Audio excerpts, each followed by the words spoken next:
Comment je trouve mes pet sitting? Où est-ce que je trouve les annonces? Comment je me mets en relation avec les propriétaires? Aujourd'hui, je te dévoile l'envers du décor du pet sitting.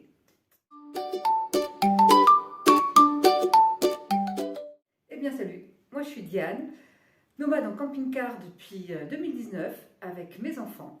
À travers l'Europe, on voyage d'Angari et on se déplace de pays en pays et parfois, comme aujourd'hui, en maison. Pour ceux qui ne savent pas ce que c'est que le pet sitting, j'en ai fait déjà une vidéo, je vous mets le lien juste ici en description. Pour les autres qui savent déjà, eh bien, il faut savoir que moi je suis membre de plusieurs groupes Facebook, mais aussi de groupes sur internet, de sites internet. L'avantage des groupes Facebook, c'est que c'est gratuit. Il y en a en France, il y en a pour chaque pays et il y en a en Europe et dans le monde. Donc franchement, il y a vraiment énormément d'adresses. Le problème de Facebook, c'est qu'il y a de tout à boire et à manger, bien plus de pet-sitters proposant leurs services que de personnes recherchant de pet-sitters. Donc, c'est pas toujours évident. Mais ceci étant, moi en Irlande, c'est comme ça que j'avais trouvé, que je m'étais retrouvée chez Lorraine, près de Cork, quand nous avions gardé, entre autres, 17 serpents. Mais bon, je suis comme Dieu sur ces groupes, c'est pas aussi sympa pour découvrir un petit peu l'envers du pet sitting, voir un peu comment les gens se présentent, qu'est-ce qu'il y a, qu'est-ce qui est possible de faire ou pas. Moi je suis membre aussi de Nomador, c'est un site qui regroupe des propriétaires et des pet sitters, qui est payant avec différentes formules. Gratuitement on peut quand même voir ce qu'il y a, donc avant de payer on peut déjà voir au moins s'il y a des annonces qui nous correspondent ou pas.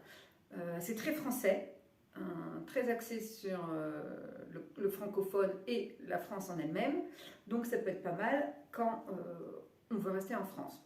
Moi j'ai quand même trouvé aussi une autre fois en Irlande, une fois en Espagne, une fois en Belgique, les pays limitrophes ça se fait assez bien.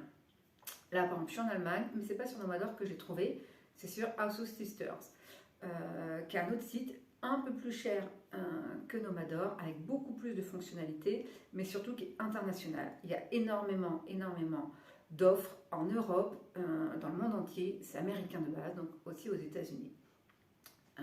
Et ça permet d'avoir des offres bien plus qualitatives et surtout d'avoir des profils renseignés. Nomador comme House Sister, c'est pas n'importe qui s'inscrit, ni les propriétaires, ni les pet sitters. Ton profil est vérifié avec ta carte d'identité.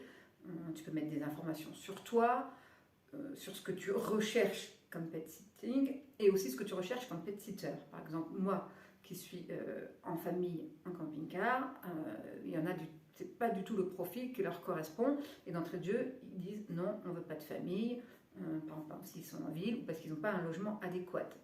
Que tu peux faire aussi des filtres par lieu, si tu veux un truc à la montagne, si tu veux un truc à la mer, si tu veux un truc à la campagne, si tu veux une maison, un appartement, en ville, tout ça, c'est autant de filtres possibles pour affiner tes recherches.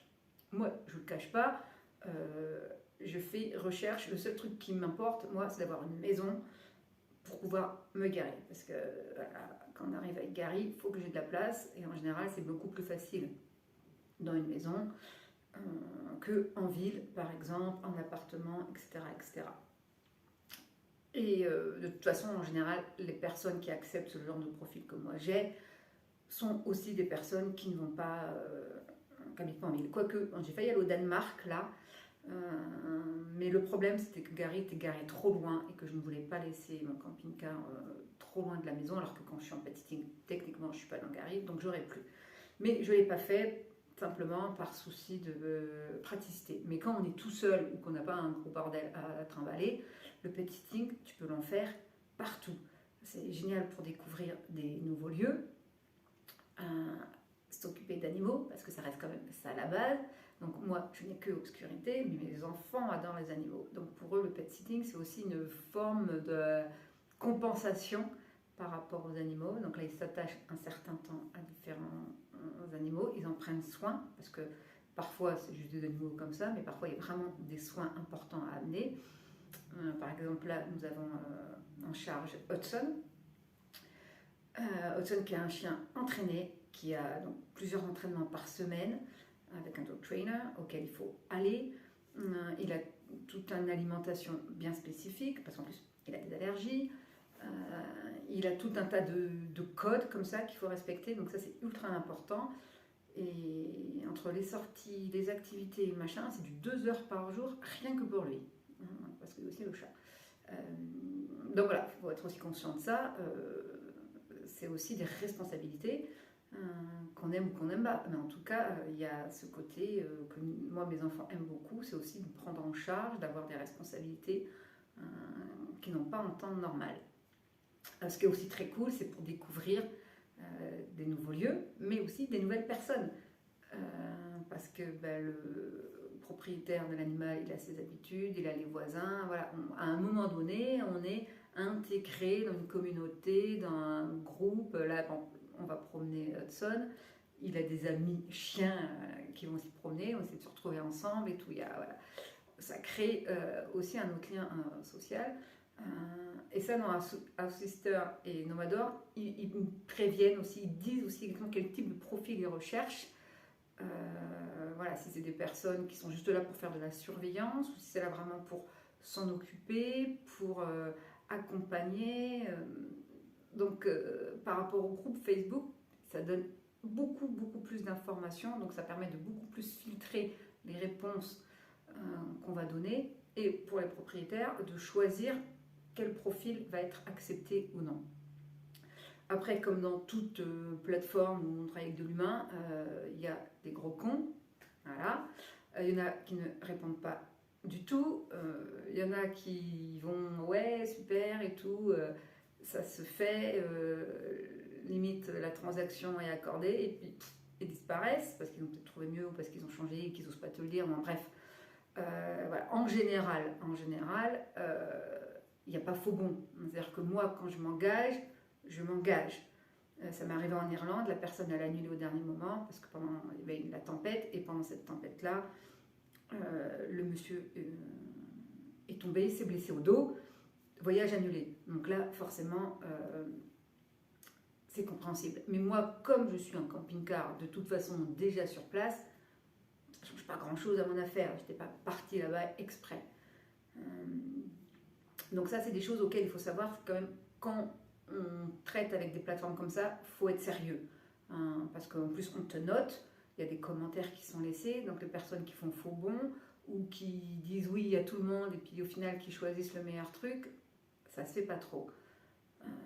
Donc par rapport à ça, moi je préfère bien plus les plateformes qui permettent un engagement. Déjà parce que les personnes propriétaires comme pet-sitter ont payé, donc on peut imaginer qu'il y a plus d'engagement. Et surtout aussi qu'il y a une version payante pour les propriétaires qui te permet de retrouver une autre personne très rapidement en cas de désistement. Donc beaucoup de propriétaires sont sur cette plateforme-là aussi pour ça, pour avoir la garantie que quoi qu'il se passe vers quelqu'un. House Sitter a aussi un système super bien fait qui te garantit aussi l'accès à des vétérinaires, à des personnes qui peuvent te conseiller pendant ton pet sitting si tu as des soucis et si tu ne peux pas joindre le propriétaire ou si le vétérinaire habituel n'est pas dispo. Et ça, c'est vraiment très cool. Moi, ça ne m'est jamais arrivé, mais je sais que ça pourrait être une problématique. Nous, là, Hudson, on doit l'emmener chez le vétérinaire, mais c'est prévu, c'est organisé, il y a tout ce qu'il faut, le vétérinaire est là sur place. Donc voilà, il n'y a pas grand chose à dire en fait sur le pet sitting, c'est pas très compliqué en soi pour s'inscrire, mais il faut vraiment réfléchir dans quelle démarche on veut faire ça. Si c'est juste comme ça, un peu en dilettante, ouais, on ne sait pas trop, peut-être que les groupes Facebook, ça peut suffire. Mais si on est prêt à investir un petit peu, Nomador, je crois que c'est 90 € l'année en entrée, mais Nomador, on peut faire son période de 3 mois, ce qui est pas mal. House Sitter est un petit peu plus cher, mais il y a plus de fonctionnalités. Donc voilà, moi sachant que je le fais au moins une fois par an, parce qu'on aime bien pendant les fêtes de Noël d'être posé, parce qu'on a les anniversaires d'à peu près tout le monde, on a Noël, et chez Claude Larin c'est aussi la rentrée scolaire, la fin du semestre et l'attaque du second semestre, du coup pas mal de choses à faire. Donc en général c'est pas une période où on est ultra actif à l'extérieur, et puis comme il fait froid, c'est encore mieux d'être en baraque. Surtout cette année où j'ai eu un méga problème de batterie. Je n'ai parlé dans ma vidéo, je ne sais plus quand. Bref, je vous ai un peu raconté tout ce que j'avais à vous dire sur le pet sitting. Si vous avez des questions, n'hésitez pas, les commentaires sont à vous. D'ici là, abonnez-vous likez et à bientôt. Ciao ciao.